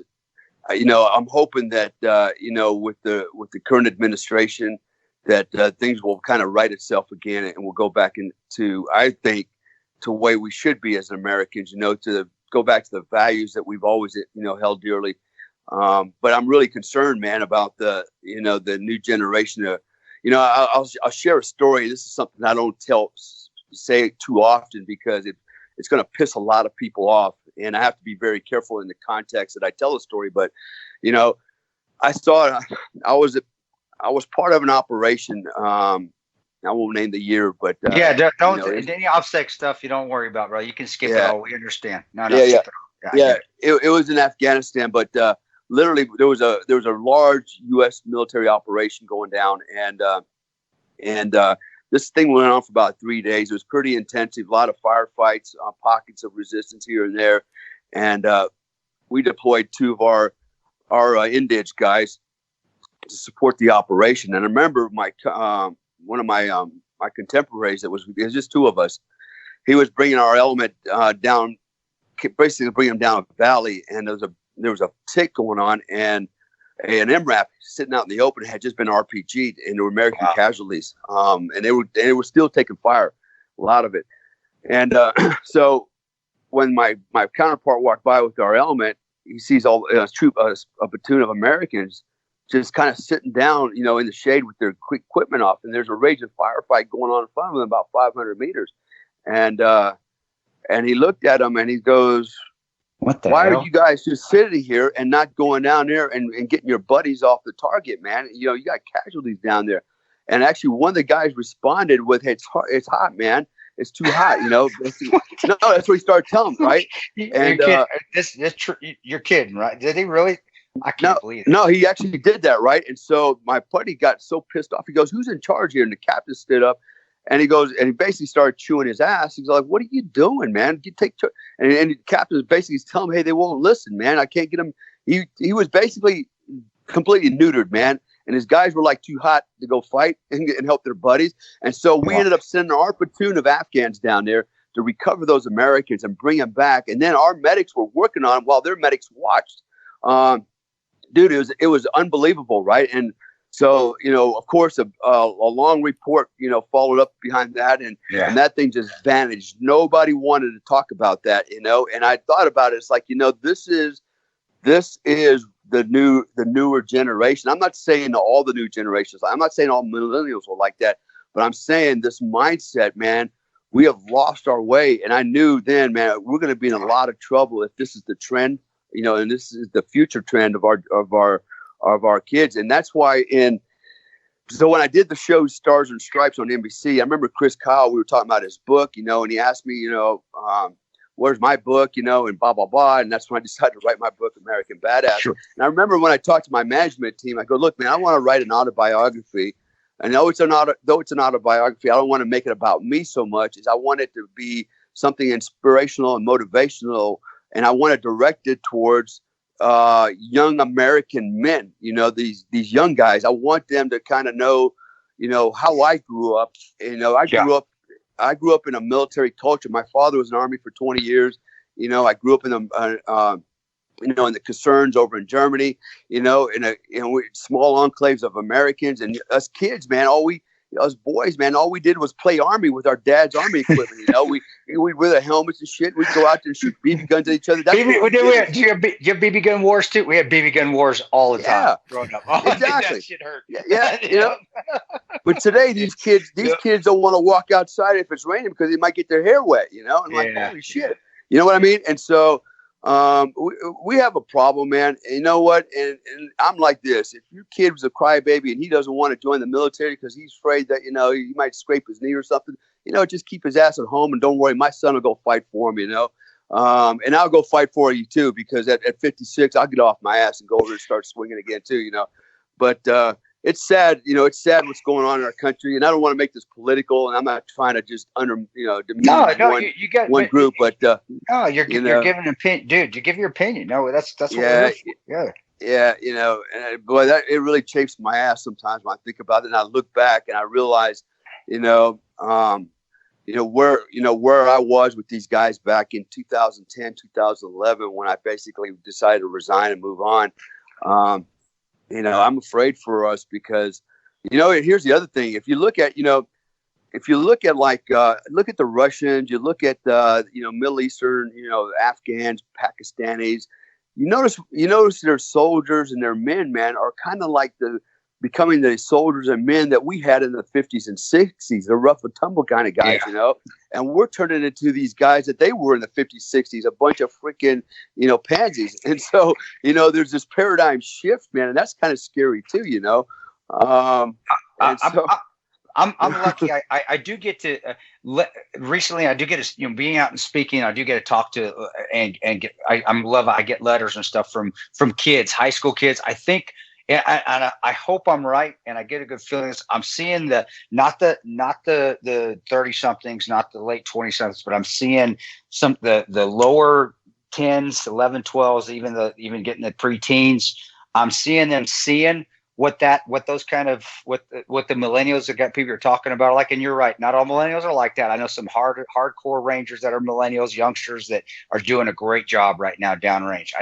But I think they're seeing that and going, man, we don't want to be labeled like that. I think they're seeing that maybe the trend. I'm hoping the trend is to come back. And I think everything is an ebb and flow, brother. I'm with you. It's like, hey, this generation is going to be a lot harder because they're going to look at the prior generation and the past generation, the prior generation, and they're going to see, wait, we don't want to be like that. We want to be our own. And I don't think a lot of them, the skinny jeans and the beards, and I don't see my son's teenage years guys being like that. There's some, but I think they're seeing that going, man, I want to be, even though he won't admit it, I want to kind of be like my dad, which my dad's kind of tough. He's my dad, so he's not really tough, but he's kind of tough. and not be like the guy that's on frickin' MTV ridiculousness or something like that. Yeah. So but I agree with you, dude. I agree. But I think it's going to come back. But that's me seeing it as half full. I hope I'm not wrong, but I might be. So what you guys are saying, especially you, Tontos, is the problem is the people my age. It's me. Yeah, exactly. Your generation screwed up I've never been in the military. I've never deployed. And it is funny because we get all those emails, and I've gotten people even come up to me, and I'm like, thank you for your service, because I get to talk with military guys. And I'm like, hey, I haven't done anything. Like, while, you guys were deployed, I was like getting a degree in radio at Hofstra University. That's right there. Shit, we get stolen valor, guys. At least you admit it. There's people that don't even say it. There's guys that were been in the military maybe for a month of basic training, and they've got medals all over themselves. I guess we'll save that for another show. We'll do a story. Hey, actually, that's a good topic too, man. The stolen valor thing. Let me tell you a story, man. So I've run across a lot of stolen valor guys, man, and it just never seemed to stop coming. And they're pretty damn good. But I met one guy years ago, actually through Facebook. Make a really long story short, this guy literally had Special Forces tattoos, Ranger tattoos. No. And not only that, this guy spoke. He had the vernacular down, everything. He spoke of times in the military that I thought, man, only a guy that was there could really know that. And he talked about Mogadishu and Somalia, and he was right there in the thick of things. And so he had everybody convinced that he was a disabled veteran. He had this long scar across his neck. And basically he'd been going to VA, and he'd been getting all these meds for it. He's having all these issues, and he put him through to school, for computers, blah, blah, blah. And he talked a really, really good game. And And so I finally ended up meeting him, and we went. Is that SHOT Show years ago? And he and I go out, we get to meet, and I'm gonna hang out with this guy a little bit. And funny part was this: we're driving down the street, and there was a guy standing on the corner with a sign up says, disabled veteran, please help, food, money, whatever. And this guy, he's like, that guy's full of shit. He's not a disabled veteran. He rolls down his window and goes, hey, what unit were you in? The guy names off some weird ass numbers, right, of an MP unit in Panama. And there was no such thing. And he called him out on it, right? He's like, you're full of shit, man. That unit doesn't exist. But that dude just ran off scampering away, right? Like, I'm like, damn, how'd you know? He's like, I know my shit. I was like, no. And then later on that night, we go to this bar, this club, and there's a bunch of big bouncers standing around. There's one big dude. And by this time, we're drinking a little bit. And he asked this bouncer, hey, man, were you ever in the military? And the guy's like, yeah, I was in the military. He goes, what'd you do? Oh, I was a Navy SEAL. He goes, you're a Navy SEAL? He goes, yeah, but I can't talk about it. As soon as he said that, we know he was full of shit, right? And he called him out on that. And I'm like, damn, dude, I mean, you're just nailing these guys, right? Well, it turns out that this guy was, okay, so I finally get a phone call from a police investigator. And he's starting to ask me about this guy, right? And basically, here's what he tells me. This guy is a professional con artist, and he's been doing this for almost 20 years, 19 years. The guy had never been in the military except for 1 month. He went in basic training. At that time, he was kicked out for homosexuality and some other thing, something else he did that was pretty egregious. With under 30 days in the military, he got booted, right? Dishonorable discharge, all kinds of weird shit. But aside from that, never spent any time in service beyond that. And basically what he did was he played the whole, because I asked him, I go, dude, how'd you get that scar across your neck? And that's when, I hit with an IED and, and that's what, screwed me all up. And that's why I've been going to VA and blah, blah, blah, blah, blah. Did you know this guy actually was going to VA, had no entitlements to go to VA, but somehow he actually defrauded VA and was getting painkillers and drugs and selling them, man. Okay, he was making money off the VA and when he was supposed to be in the VA, right? And had them convinced he was a victim of an IED, blah, blah, blah, blah, blah. And what I found out later on was the reason he had that scar across his neck is because 3 Green Berets caught up with him and tried to kill him. They didn't do that. They must have sucked as Green Berets because they didn't get the job done, but they left a pretty decent scar across his neck. And so he had been arrested. So when the cops called me, he was now being arrested for the second time because he had scammed at this.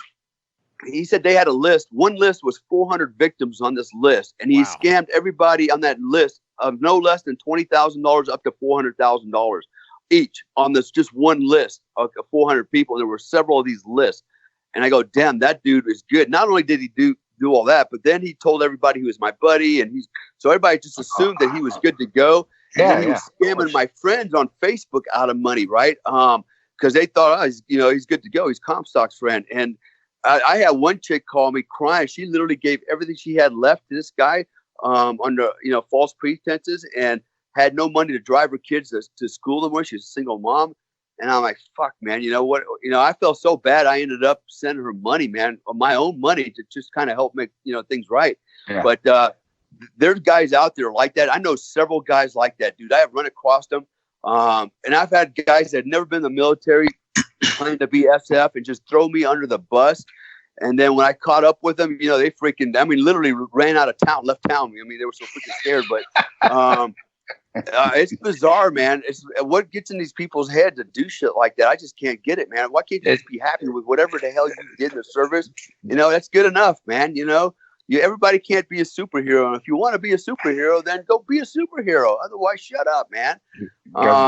Go give it. Go give it.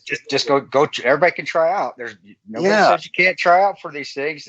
There's contracts. You go right in, and it's funny. It's because I was fooled by a guy that said he was with 75th, and luckily I can check it.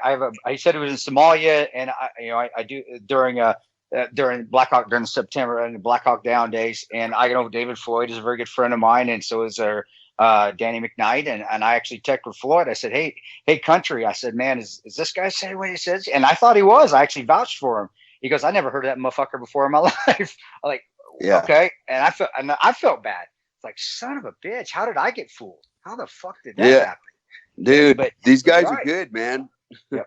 And they get away with it, and they make money at it. They're making money at it. I mean, they're oh man, I mean, I've known of guys that went to Iraq, okay, and were put in supervisory positions. I won't name the companies, and were running PSD details as the shift supervisor, AICs, and never did security their whole life. They bullshitted their resume, got the job, and were totally clueless on the ground. But they had everybody bamboozled into thinking that they were, knew what they were doing. I actually had a couple of my friends that were Delta operators go, man, this guy keeps giving these weird ass briefings, and none of this is making any sense. And finally, they finally called him out, and through some investigation, found out the dude was totally stolen valor. But here he is, literally in charge of Delta Force operators running PSD details, and the guy had, had never done anything like that in his whole life. It sounds too crazy to be true, but then you hear about, like Wayne Simmons, who was on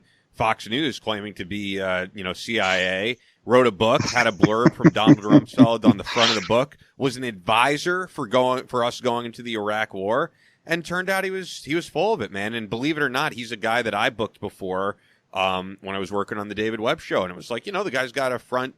He's got a blurb on his front cover by Donald Rumsfeld. He checks out, and it actually wasn't until, once again, Jack Murphy told me, do not book that guy.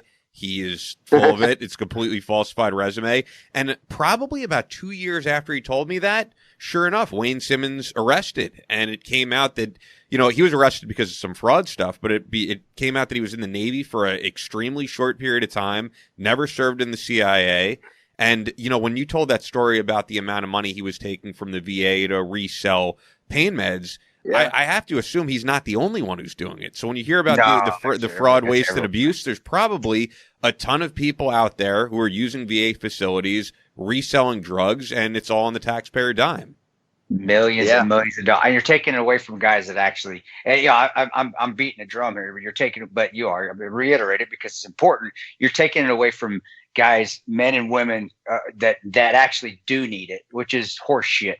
And that's a atrocity. That's a travesty. And honestly, it should be flogged within the inch of your life if you're doing stolen valor. I can't stand that. I think that is one of the worst crimes to me that you can do. And you really have to be a douchebag. Just to put it simply, you've got to be a complete douchebag to do stolen valor. Just awful. Yeah. That's a hell of a story, though, dude. And that is. I mean, to fool you, that's pretty tough. He must have been. Yeah. He must have rehearsed that shit. He had his storyline down good. The fact that he called out 2 stolen valor guys in one night was ironic. It was like, wait a minute, what? How's that?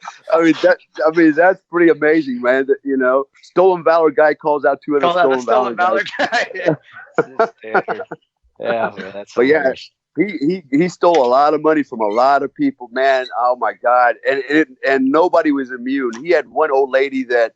He was probably banging her too. She bought him like 2 brand new Dodge Chargers. He had not 1, but 2, right? Wow. He had people's homes. I can go on all day about this guy, but he ended up going back to prison down in Phoenix. I don't, if he's still in there, I don't know. But this guy was good, man. 19 years. This was his shtick, and he was killing it. Social media nowadays too. Yeah, that's why I tell people out there, because I have people posting to me, people that women have given them money thinking it's me. I tell guys, if I would never ask you for money on social media. And so people have to be careful. You can't just buy into what somebody says. So I'm a veteran on social media, and people get fooled. And like I said, a lot of money's out there. A lot of money's getting wasted, and it gives us a bad name. It really does. Yeah, I had a girl text me on Facebook one time. This happened to me several times now, but I had a girl, I don't even know who she was, text me. She goes, "I need to talk to you. Like, it's an emergency, really important, blah, blah, blah, blah."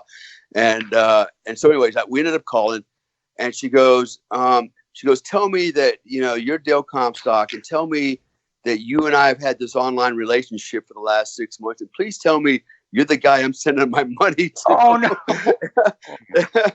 And I'm in the car with my ex-wife, and I'm going, okay, this is not a good conversation to have right now. I don't even know you, but I'm getting some weird looks from my wife too,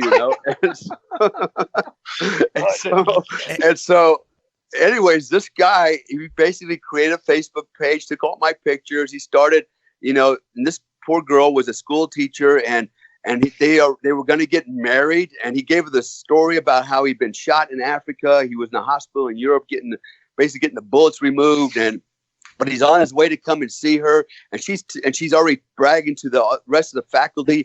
Oh, my fiance is coming. You guys are all going to get to meet him. Blah blah blah. But in the meantime, she's been sending him all this money, right, to get him to the hospitals. To get the bullets taken out, and this and that and that. And it was all just a major scam. And the only way she figured something out was her brother, who started looking at this, going, something don't smell right, right? And he started questioning it, and then. Start planting seeds in her head. She goes, well, let me just call this guy again, and so he got her my number, and that's how it all unfolded. But it's not the first time. But here's the other thing that kills me, right? This isn't stolen valor. This is what I call stolen merit. You know how many women are out there full of shit and lying about everything and getting money off of men and using veterans? Man, I'm going to tell you right now, I've got personal experiences, and I got about 4 women right now on the top of my list I can tell you about. I won't mention their names, but every one of them, as far as I'm concerned, I can't call them stolen valor, but I will call them stolen merit. Basically, they do the same exact crap, man. To get money, to get sympathy, to get things. I know women I know one woman, I'm not going to mention her name, got $17,000 in cash from a stranger for a divorce, guns, weapons. I'm afraid for my life because my ex is going to kill me or beat me up. Okay, let me send you a bunch of free guns, dude. It's nuts what guys will do for these women. And if they got big boobs, it's even better, man. So, but there's a lot of that going on out there too. And I've had women try to, swindle me out of shit, it's, oh my God, man. I mean, they're just as evil as these stolen valor guys, but nobody's calling them out, man. Bro, that needs to start happening.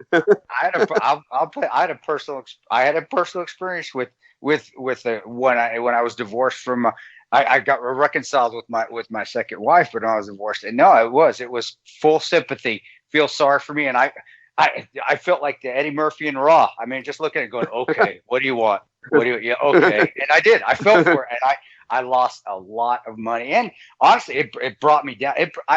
It was already going through things. You go through your things enough just by being who you are and the things that you do. There's always skeletons or demons that are there that we'll always deal with. That's part of the job. When you sign up for what you do, that you're going to have to deal with it. That comes with the territory. But it did bring me down to my knees where I contemplated suicide because I was like, oh my gosh, what the hell did I just do? After it was all said and done, because it went on for a couple years. That's crazy. Like, yeah. I'm glad Dale, brought that up because it's always one-sided. The man's bad, men's are bad, the men are the bad, the men are the evil ones. I don't know what the statistics are, but I do know of more men that have committed suicide over a bad relationship than women. And that's just me personally. And I've had buddies that have killed themselves because of being in a bad relationship. And I know there's both sides with the women out there going, oh, Tony, you're such a woman hater. No, I'm not. Actually, I'm very chivalrous. I do believe women are strong. My wife is one of the strongest, if not the strongest person in the world, especially to deal with my dumb ass. She is outstanding. But there is a lot of that one-sidedness. I think Dale brings up a good point. It's not just the men that are out there taking advantage of things. It's both genders that do it, and I do believe it needs to be recognized. Again, hate me if you want. Don't want to listen anymore. Don't let the door hit you in the ass on the way out. But that's the truth, and I agree with Dale on that point. That's something that needs to be talked about a little bit more too. And it's not just a man are evil. No, not really. It's both sides, just like everything else. There's always a 50-50, and I've had more buddies in their lives than over bad relationships than I've known women. That's my experience, but I don't know what the figures are on that, and I don't care. I just know what's happening. I've seen personally, and I know what happened to me, and it was my fault. I was the idiot that bought into it. But you know what? To say that still though, was I manipulated a little bit? Yep, I'm the idiot that was manipulated. I believed that crap. And I paid the price for it. And luckily I didn't pay the ultimate price. I was and I was able to learn from it. But there are guys that don't. Now, I know. I'm glad you said that, brother. I really am. I'm high fiving you now from across the ocean. So no, well said. Well said. Yeah, no, it's you know what the problem with guys like us in our community. It's a cultural thing because we're not supposed to bash women. We're not supposed to attack women. We're not supposed to talk badly of women, right? We're supposed to, raise them and put them on a pedestal, And so, it's almost like we don't want to throw them under the bus, even though we know that a lot of them are evil women. They're doing bad things and they're taking advantage of men. But we're taught from our fathers. Yeah, we're taught that. Right. Exactly. And exactly. And that is and true. So, I believe that still, though. But you're right. That's been taken advantage of. Yeah, and they take advantage of it, And I've gone out and I've called girls out there, which is all outright crooks, man. I mean, just outright sociopathic, lying, cheating crooks. And they had everybody bamboozled because they were really nice looking, very sexy. They had a good narrative, and nobody wanted to believe that because they were thinking with the wrong head. And I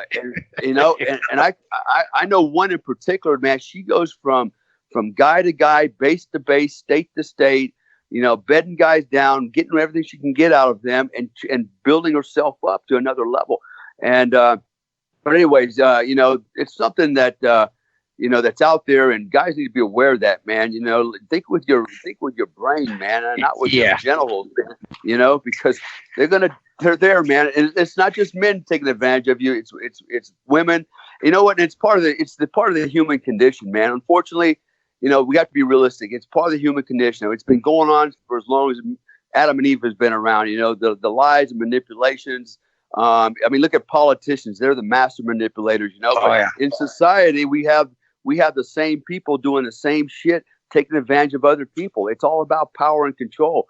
In fact, I believe that, especially when it comes to power, on the political level, especially, it's about power. I hate to say it, but power, pussy, and money. That's what it comes down to, Everything's about that, and on our level, when I say our level, I mean down on the non-political level. It's the same thing, man. It's about power, man. It's about power. It's about getting money, and for guys, it's getting laid, and for women, it's getting security. That's what I have reduced it down to. And I've seen some things in my life that have just kind of reaffirmed that. And so knowing all that and keeping that in the back of my mind that this is part of the human condition. This is who we are, and that's how some people are. And they're going to manipulate and they're going to hurt other people to get what they can out of them, and you just have to be. I had something happen to me, I'm going to go ahead and share the story because I think it's important everybody know. This just happened to me in the last couple of months. I almost got scammed out of a lot of money. I had a company contact me, said, "Hey, we saw you on LinkedIn. We think you would do well representing us, helping us collect money from some of our clients. And you basically all you have to do is be the middleman, the intermediary, collect the money. You'll get a percentage. And you get a stipend, blah blah blah." And so I did my due diligence. I checked them out, and everything checked out on all ends. And I'm like, okay. And I got an offer letter, so I signed the offer letter. And then I got the first check from one of the clients. I processed it in the bank, and then I told the bank, let me know when that check clears, and then I'm gonna have to wire transfer to another account. And so I did all that. The bank told me, yeah, the check is cleared, it's good to go. I said, all right, Roger that. Go ahead and wire this amount. And there's a large amount of money. And then the next day, the bank calls me, goes, "Oh, hey, sorry, no, that check didn't actually clear, but the wire transfer went out." And I about lost my mind, man. So I went down there. I ended up calling the wire department and said, put a freeze on that wire. And luckily, they were able to catch it in time. I called the fraud department. I called the police. And then after, a lot of digging around, we realized that this was a very elaborate scam that's going on out there, And so the amount of money I'm talking about was well over $500,000. And dude, and at that particular bank, I said, like, well, this is fraud, right? So even if it worked, you're not going to hold me accountable. Like, oh, no. If you read our fine print, anything that goes on your account is your liability. And I'm like, we'll see about that shit. Wow. But because you assholes told me in front of witnesses. Yeah, you said it cleared. It cleared, right? But anyways, I was lucky because that wire transfer did get recalled. Good. But I'm in actually process right now with the police to investigate it. And, hopefully I catch these guys. Hopefully I catch them before the cops do. Jeez, but anyways, so this kind of explains why you are a little on fire right now today. And I mean, I just have to ask you: Are you doing all right, man? Because like one of the last times we talked, there was a big situation going on. I don't know if we need to rehash it, but the Yemen stuff, and now I'm hearing about this. I just have to ask, man, are you all right? Is everything going okay? Or there's always something going on in my world, man. I'm always like, can I just have like a normal life? And it's like, no, you're not allowed, man. We're gonna throw shit at you every day and see how you deal with it. But you deal with it. You deal with it good way. I the last 3 years too. I've people have tried to take advantage of me. Just not even that one story I just told you, and hey, they throw it at you. Life sometimes throws you. It is the old adage. You got lemons, make lemonade, and that's fine. You still push through it, grind on. Doesn't matter if you're on the long walk or not. What do? You keep walking, you keep grinding. Yeah, well said. Through it, and then you're right. You got to be fair. People out there need to know that it's fair. It's all genders that try to screw each other over, but there's all genders that also try to help each other too. It's not just the one side. And I am a perfect. I can attest that yes, it's the men aren't always the bad ones in the relationship. It's not always the men, and women need to be held just as accountable too, trying to undermine sometimes as well, or being sneaky, or just being downright bad. Yeah, no, this is why I love the podcast format though, because we plan on talking about one or two topics. We get into a million different things, and I mean it's great, man. We are running out of time here, so I do want to wrap things up on a positive note. I know you're a guy who's all about training and inspiration and all that, Dale. What's like your current fitness regimen like? It's actually pretty simple, man. I go to the gym here in Bali 5 days a week, and I try to limit it to 1 hour just because I work probably 18-hour days easily in my office and stuff I'm doing here. So I go there for about an hour. I do about 15 minutes of cardio, and then every day I do like a 3-day split. One day's chest, next day's shoulders, and then the next day's back and biceps type thing.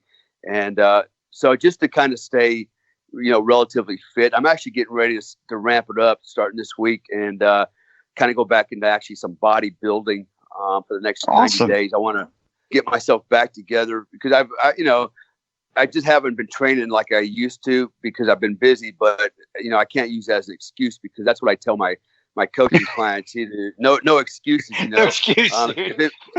If it means you got to get up at 3 a.m. in the morning, and you only get 2 hours of sleep a night.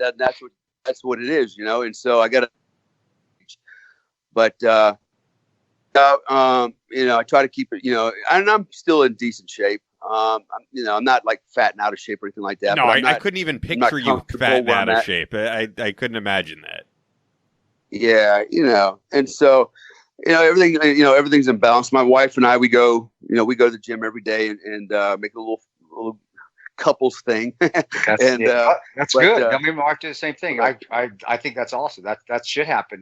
That I think that helps relationships. It really does. Yeah, definitely. Well, my wife, you guys are probably not aware of this, but and I won't tell too much of her business. But back in last May, she was literally probably within 48 hours of passing away. I did see that, Dale. Yeah, and I mean, like the whole bottom of our life fell out on many levels, man. Not only her health. And I was actually in the States when all this went down. And then my investor, he gets locked up in Mexico for like 4 months on weapons charges that he didn't do anything wrong. He just got caught up in a bullshit moment there. And anyways, by the time he got out and came back to Texas, his wife had already thrown all his shit out of the house, cleaned out his bank accounts, and locked the doors. And so the investment money I was counting on for that month for the business we're running, that all literally dried up at the same time. And then VA didn't pay me my disability check. I've been going back and forth with them. Just all this stuff happened financially and medically. It was a bad storm for a while there, but A lot of people, we talk about, good people and bad people. We talked a lot about the bad people out there, but there's actually a lot of good people out there that stepped up to the plate to help us. And ironically, it wasn't the people that were my friends that had the means to help me, because, not surprisingly, they didn't step up at all. It was people that I don't know that actually came forward and were very generous to help, and I'm like, wow, what's going on here, man? Is it maybe my friends don't really like me because I'm an asshole or something, or, or maybe they're not really my friends. They just like, the association because it makes them feel good and they can profit off of me or something. But, but anyways, a lot of people did help us, and, I've kept all their names, and I basically, my mission is to get everybody, reconcile with everybody in one way or another. And I'm finding that I'm now helping some of those same people that are like literally homeless, jobless, and literally living on the street. And now I'm like, okay, let me help you, and which is a good feeling. But but since that time, give an example, man. She normally weighs about 92 pounds. She's a little tiny Indonesian girl, and she dropped down to like 78 pounds. Whoa. And was literally dying and had no idea what was going on, because the medical system here in Indonesia, as you can imagine, they're like third world butcher shops, most of the hospitals. And so a friend of mine who's an Indonesian guy, but he's a security manager in local Marriott hotels, he had heard what's going on. He came to my house, literally picked her up out of the bed, put her in the car, took her to the ER, and they admitted her, and probably just in the nick of time. But since that time, we have done everything we can to, get her healthy. And now, man, she's like, for the first time, 100 pounds. She's very healthy, goes to the gym, living life, having a good time. She still has the condition, but, we're actually coping with that. She's coping with it, and we're moving on. But, sometimes, we're talking about challenges in life, and for me, it's like I don't have problems. I call them challenges, man. When I change my perspective to a challenge from a problem, it changes my approach, which changes the outcome. And so we look at everything in life as a challenge, and we're like, bring it, motherfucker. Watch me win again. That's the attitude, and not like, oh my God, we got to fix this shit. Now that's not the attitude to have. And so I've taught her that, and that's how we deal with adversity. And man, and there's a lot in our world, as business owners here in Bali, Indonesia. Oh, this a real challenge here, man. Trust me, if you're an American and you're trying to run a business in Indonesia, you'll have more success walking through a minefield blindfolded backwards than you will starting a business here. But fortunately, I'm married to an Indonesian, so it makes it a lot easier. But even then, we still have a lot of challenges with the corruption and the graft and the greed and all the drama and the legal issues. But we're here and we're thriving and we're still alive. So all good. Dale, I got to tell you, man, this episode has inspired me. I really mean it, because I think, anytime we go through these challenges, as you said, at least for me, man, I constantly will blow things out of proportion and make a way bigger issue out of things that, really aren't. And that's just sometimes how my mind works. And it seems like your life, there's a constant new challenge that a lot of people would have freaked out over. I mean, when I saw you attached, when we spoke a few months ago to the whole deal in Yemen, I was like, man, is, Dale going to be okay? And you seem to come through all these, unscathed and keep moving forward. I mean, it speaks volumes about you. Well, you know what? I have certain mantras that I live by, and I'll share one with you because I share this with people that I coach in my coaching system. And that is, nothing's ever as bad as it first seems, right? We always tend to go, oh shit, this is bad. And then we realize later on, oh, it's so bad after all, because we overreact. And so I've learned that no matter how bad something seems at first, just stop, take a knee, drink some water, take a deep breath. It's not as bad as you think it is. And then, get back up and then go do this, right? And so that's my first thing. That kind of calms me down. And the second thing is, I don't look at it as a problem, right? Whatever it is, I go, okay, you know what? It's not a problem. It's a challenge. And so I changed my perspective. If you think about it, and you apply this idea to your life, it might actually change the outcome to a lot of things. So when I was an amateur boxer, right? As an amateur boxer, you walk up to the corner of the ring, getting ready to have your fight. You look across to the other guy, some big scary dude over there with long arms, big muscles, and he looks like he's going to kill you. And you're thinking, oh my God, I hope he doesn't knock me out. I hope he doesn't kill me. I hope people don't boo at me, and oh my God, I hope I win. And so you go into the ring swinging like a windmill, hoping that God, you knock this dude out in the first 5 seconds to get it over with. And you're fighting out of fear because you're afraid of what you don't know, right? And so, but as you grow, as I did, and finally I turned professional, when I walked up to the corner of the ring, I looked across there and I said, look, it's a given. He's going to punch me. He's going to punch me a lot. It's going to hurt. It's going to hurt a lot. People might boo. People might throw shit in the ring. I might get knocked out. I might get killed. Those are all givens, all right? I don't need to dwell on that. That's part of the game. What I need to be thinking about is, do I want to knock this asshole out in the 4th round, or do I want to take him out to the 6th round? Do I want to take him out with a 3-point combination, and do I want to showboat, or do I want to be really cool, And so, but at the end, I saw myself holding up the belt, the championship belt. So I was thinking strategy. I wasn't worried about the tactics so much, or what could happen. So I changed my perspective on the approach. So when I went in there, I embraced the fight. I'm like, yeah, I want to knock you out in the 4th round. So come on, buddy. I'm going to play cat and mouse with you out for a while, but I am going to win. That was my mindset. And I went in there much calmer.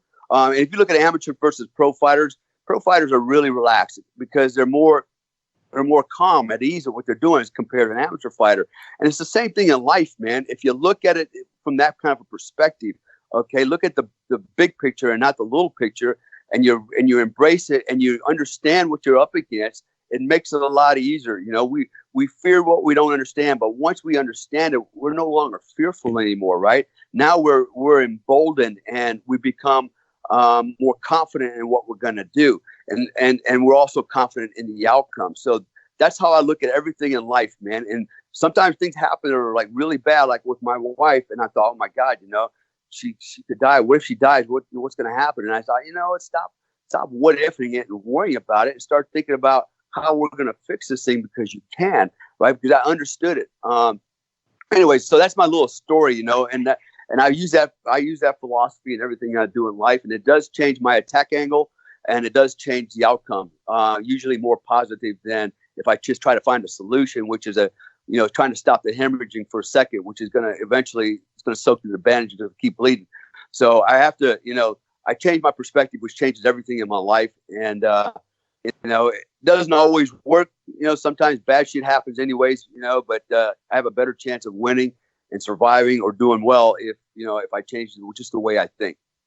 Just always can change the attitude. You always change the attitude. You can't change what other people do. You can't change their actions, but you can always change your attitude. Always have control. That's right. That's what I tell. And you're spot on. And you just take that first step. Keep moving forward, whether it's bad or not. It ain't going to end until you keep moving forward and finish it. So bad or good, you still got a step. What are you going to do? Hold on and grind, wait, and let it keep getting worse and worse. You're going to move and just get it done. And now spot on, dude. You said it all in a nutshell. And usually Ian says I got to shut up. So, but I'm good. You're good. No, I think that's awesome. I really love doing this episode, and I feel like this is indicative of what we try to do with the podcast. I mean, this was philosophy, this was mindset, foreign policy. What we spoke about it all. So, Dale is on Twitter at Dale Comstock. At Official American Badass on Instagram. The book that he spoke about that he released back in 2013 is American Badass, the true story of a modern day Spartan. Thanks once again to Everyday Grind Coffee for sponsoring this episode. Go check them out. Once again, it's everydaygrindcoffee.com. Before we get thrown out of here at Gotham, I always feel like these 2 hours just fly by. Any other quick comments? And thanks again to the audience for checking this out. Yeah, man, thanks for having me on the show, man. Anytime. Yeah, I appreciate it. Thanks for having me, man. And I always enjoy doing these, And it's kind of a cathartic moment for me as well. I get to vent a little bit and I get to kind of do some introspection. And so I enjoy it a lot, man. And again, thank you very much. Oh, man, thanks for having me. It's great to finally meet you, man. I know we were traveling the same circles, but it's good to meet you finally. And stay safe, brother. Just keep doing what you're doing. You're doing great things, bro. Hey, and by the way, man, I know you were working with Paul down at the Florida Law Enforcement Hall of Fame. I'm actually setting up basically a firearms course, but actually it's a survival learning skills course in March 2021. 22nd that weekend. Okay. So if you're around in the area that time, drop on by, man. Say hi. Oh, dude, I will definitely. Thanks, bro. I think I am down in that area that time. I'll have to look at my calendar. Bro, I appreciate it. I will. If I'm in the area, I definitely will stop by at least say hi.